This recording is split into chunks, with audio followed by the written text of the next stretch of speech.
Hey there, guys. We did it. Just wanted to say a massive thank you for being absolute legends. We've officially hit 10,000 subscribers. Your support, comments, and all around good vibes make this channel what it is. Whether you've been here from the beginning or just joined the party, your presence is what keeps the stories coming. Here's to each and every one of you for being a part of this fantastic journey. Let's keep the momentum going and hope 2024 brings even more goodness to us all. Because we're just getting started. Once again, thank you so much.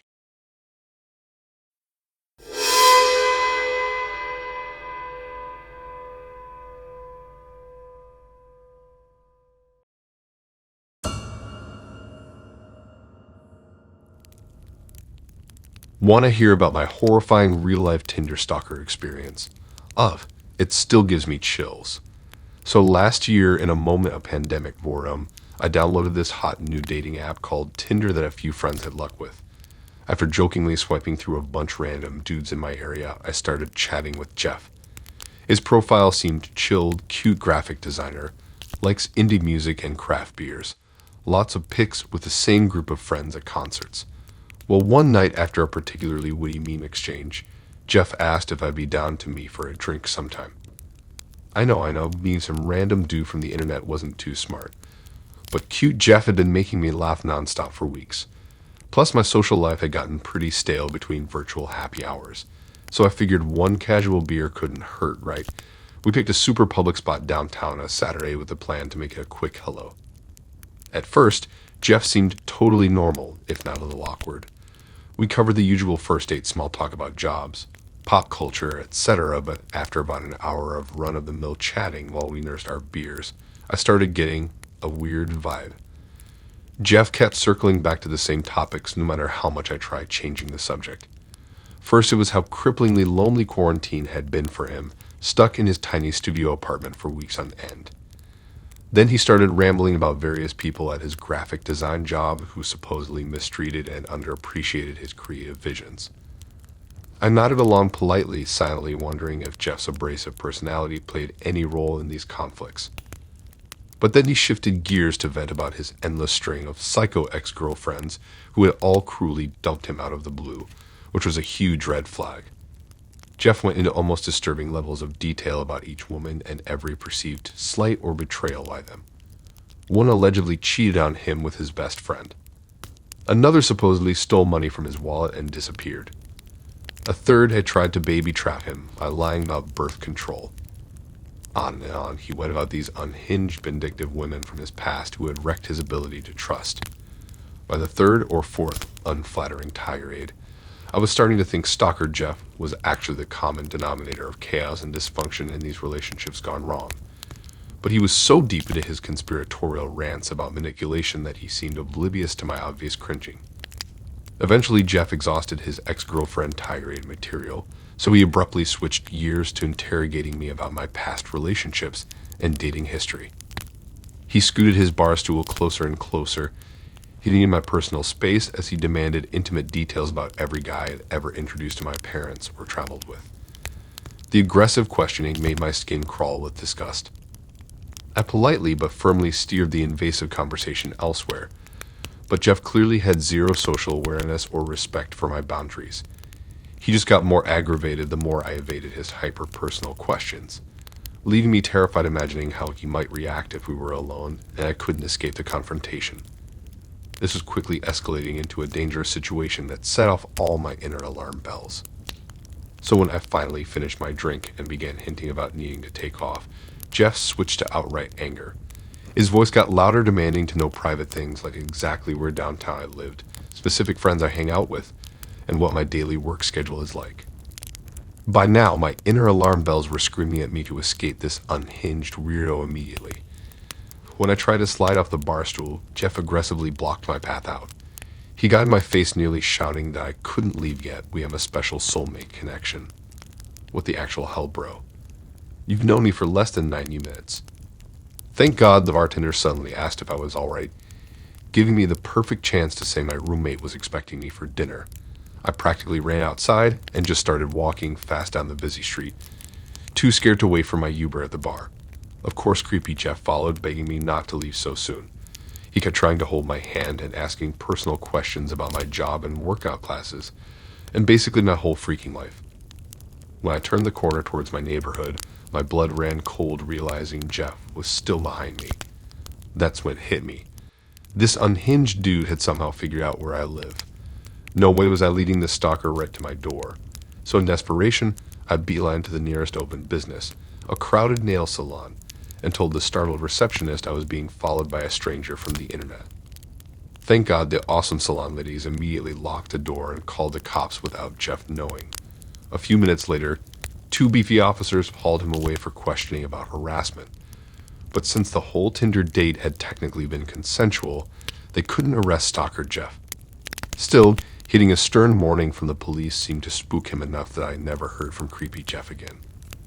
Now I keep pepper spray on me 24/7 and watch my back walking anywhere at night. Call me paranoid, but Jeff could easily make new dating profiles to track down victims. I still have panic attacks imagining what might have happened if I'd brought that psycho home without realizing the red flags. Needless to say, I deleted all dating apps after that traumatic meetup. No more swiping roulette for this girl. I'll stick to meeting people the old-fashioned way from here on out. Thank you very much. But let me tell you, yeah, online dating game is freaking terrifying. Fellow single ladies, stay safe out there and trust your gut if something feels off. It was a typical evening and I found myself swiping through profiles on a dating app. That's when I stumbled upon Tim, a seemingly ordinary guy with an inviting smile and an adventurous spirit. Little did I know that this night would unfold into a harrowing tale of danger and deception. Our first date took us to a charming Italian restaurant, the kind with checkered tablecloths and the aroma of garlic wafting through the air. Tim, with his easygoing demeanor, made the evening delightful. We shared laughter, stories, and a bottle of red wine that seemed to make time stand still. As the night wound down, we found ourselves standing on the doorstep of my home. Tim, a gentleman up to that point, bid me farewell with a casual good night. The atmosphere shifted when he hesitated before turning away. It was then that he asked if he could come in. Innocent enough, or so I thought.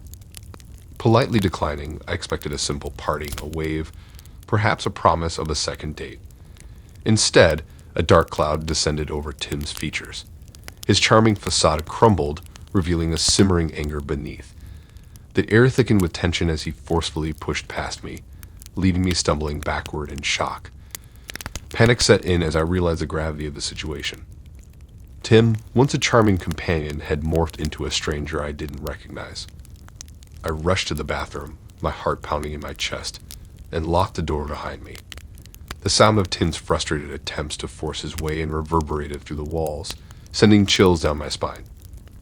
In that confined space, I fumbled for my phone, fingers trembling as I dialed the cops. The voice on the other end provided a lifeline in the darkness, assuring me that help was on the way. As I clung to the phone, the bathroom became a fortress, a temporary sanctuary against the intruder outside. Minutes felt like an eternity as I waited for the police to arrive. The fear was palpable, and the questions raced through my mind. Who was Tim really? How had a seemingly pleasant evening taken such a terrifying turn? The distant wail of sirens broke the oppressive silence, signaling the arrival of the police. But just as quickly as they came, Tim vanished into the night, leaving behind an unsettling void. The officers calmed the area, launching a manhunt to track him down. I was left to grapple with the aftermath of a night gone horribly wrong. Days turned into a nerve-wracking waiting game. The incident lingered like a shadow, a constant reminder of vulnerability in the seemingly mundane act of going on a date. I couldn't shake the feeling that Tim's menace was still out there, lurking in the corners of my mind. The manhunt unfolded like a suspenseful drama, each news update adding a layer of tension to the narrative. Then came the revelation that turned my blood cold.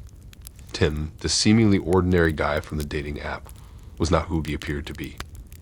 He was a wanted kidnapper, a predator who had successfully evaded the authorities for far too long. The shock hit me like a tidal wave. How had I unknowingly invited danger into my life? The news painted a chilling picture of his criminal history, describing him as a cunning manipulator who exploited the trust of those unsuspecting individuals he encountered. My mind raced, replaying the scenes from our date with a new, horrifying perspective. What if I hadn't locked myself in the bathroom?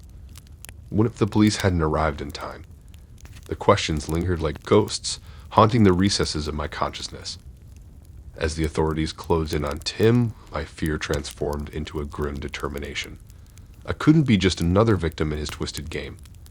My experience, though harrowing, became a crucial piece in the puzzle to apprehend this dangerous man. The final showdown played out in the media, a tense confrontation between Tim and the law. The manhunt reached its climax, and justice, elusive for so long, finally caught up with him. The relief was palpable, a collective exhale from a community that had unknowingly harbored a predator. The chapter closed with Tim in handcuffs, his sinister reign of terror brought to an end. But the scars he left behind lingered, a chilling reminder of the thin line between a seemingly ordinary encounter and a nightmare. Life moved on, but the shadows of that night continued to dance in the corners of my consciousness. In the aftermath, I couldn't help but question the nature of connections formed in the digital realm. The line between genuine human connection and potential danger blurred, leaving me wary of the faces behind the profiles. The cautionary tale of my date echoed in conversations, a stark reminder that danger doesn't always come with warning signs. Want to hear about the time I got played by a she-devil named Jane on Tinder? So, picture this, stuck in the never-ending saga of pandemic weekends, I found myself swiping through Tinder out of sheer boredom. And bam, I stumbled upon Jane, this artsy chick around my age with a pixie cut, a nose ring, and a funky vibe that just screamed cool. Her profile was a treasure trove of cute pics, and we bonded over our love for indie movies and painting. I mean, she was the antidote to my sweatpants-clad, couch-dwelling existence. The banter flowed, the laughter ensued, and suddenly, the prospect of meeting this girl felt like the cure to my pandemic blues. So, after what felt like ages of witty texting, I gathered the courage to pop the question. Asked Gina out, that is. And guess what? She not only said yes, but suggested hitting up this trendy downtown theater. They played indie flicks and served cocktails with names so cute you'd think they were flirting with you. Now, this wasn't exactly your budget-friendly, run-of-the-mill Tinder date, but who cares when Fun Jane is in the picture? I was just stoked she said yes and ready to pull out all the stops to impress her.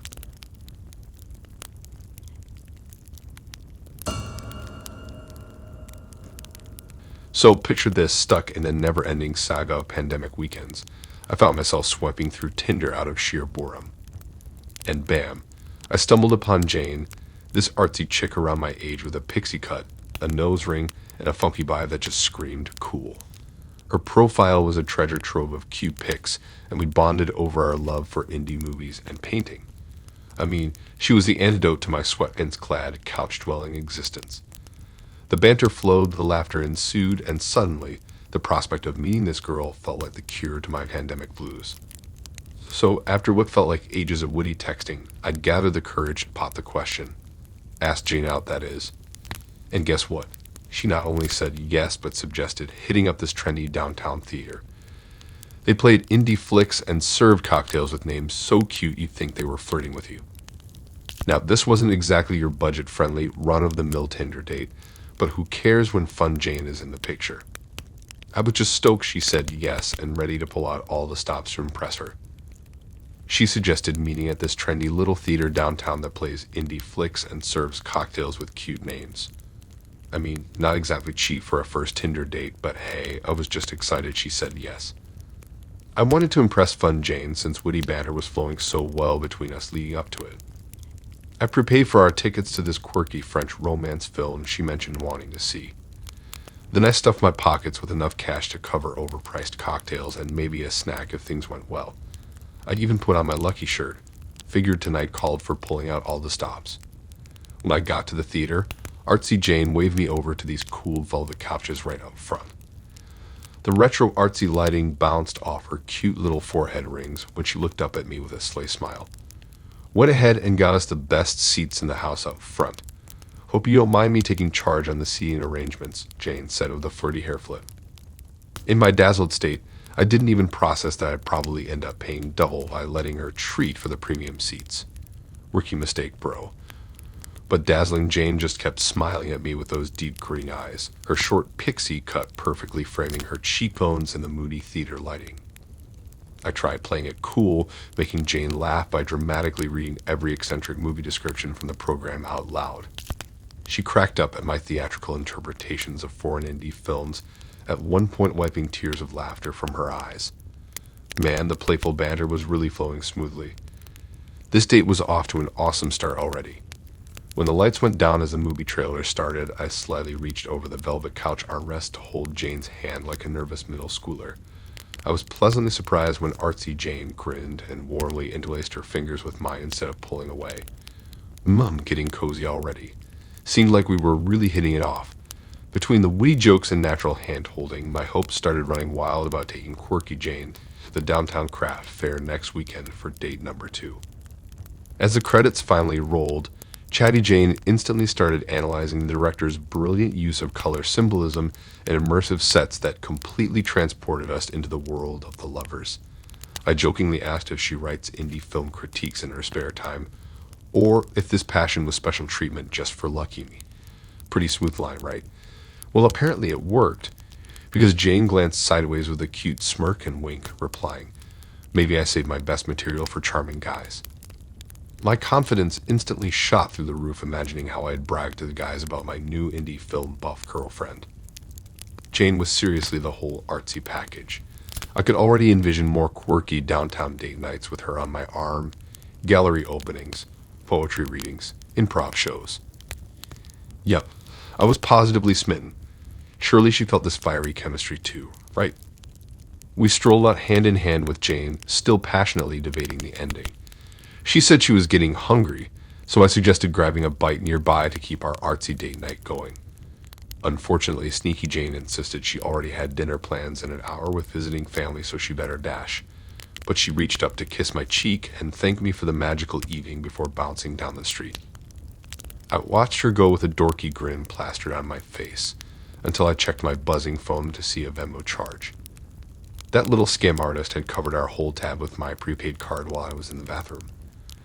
Then upon closer inspection, several outgoing calls from Janie right when the lights went down. Probably an accomplice. Next day when I tried messaging Janky Jane about repaying me, she had already deleted her Tinder profile.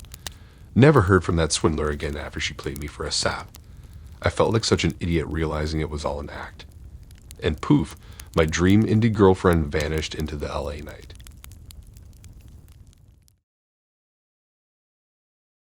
Thanks for listening in. If you like these stories and want to hear more, then please subscribe and like and support this new channel. We have more stories for you to listen to.